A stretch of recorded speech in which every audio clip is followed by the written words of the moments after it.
We're at the back end of breeding season, so what usually happens now is snakes have spent the last 2 or 3 months breeding and fighting each other, and we're at the end of that now. What happens is all the snakes are looking for food. You know, they're tired after a big couple of months of breeding, and now they're going out looking for food. And on the menu at the moment, we're finding, even this morning, we've had 2 or 3 calls for chickens that have been taken by carpet pythons. And obviously, if you have a small pet, like a small cat or a dog, potentially a big python could have a go at them.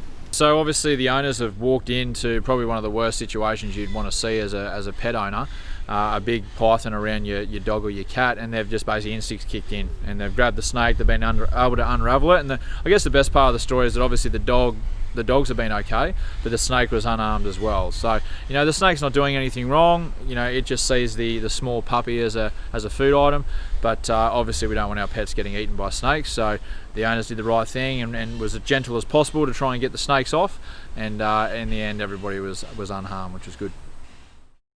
Just want to have a quick chat about pets and snakes now, and what to do, I guess, in the situation where you find your pet having a conflict with a snake. Now, if it is a venomous snake of any sort, you should always keep your distance. So if the dog or a cat has got a venomous snake in its mouth, it's probably already been bitten, and there is no point you running over there and trying to separate it and getting yourself bitten. So best thing you can do is try and call the dog off, or maybe even get a hose and try and spray both of them to separate them.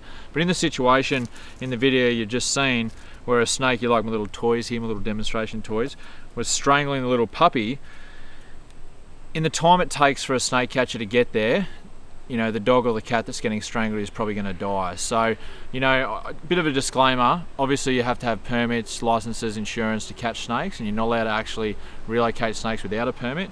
But when your pet's getting strangled, we can understand that instinct's going to kick in. So the best thing you can do, if a python is wrapped around your dog like this, not to sort of go in and try and rip its head off the dog's mouth or wherever it's biting, because that's not really the danger. And the danger part of this whole situation is the snake constricting the dog. That's what's going to kill your dog or your cat, not the bite. So what you want to do, and what the snakes do, is they actually use their tail as a bit of an anchor. So that tail is probably wrapped around its leg or hanging onto something like that. So what you want to do is you want to get that tail off exactly like that.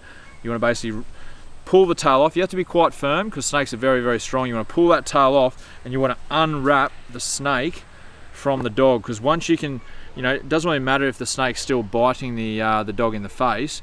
You want to get that power, that constriction off the dog's body, and then that's what's going to save your dog's life. As you can see in the video, the lady also lifted the snake up. You know, really you guys are going to do whatever you deem necessary to try and get the snake off. We obviously don't want to kill the snake or anything like that. There are ways of doing it where you don't have to harm the snake, and your pets can still survive. So I guess that's the main thing, that if you find your dog or your cat wrapped up by a snake like this, grab the snake by the tail and use all force necessary to unwrap the snake, and by that time the snake will usually just let go, and that's when you can throw it away and separate them. But hopefully you never have to come into that situation in your life.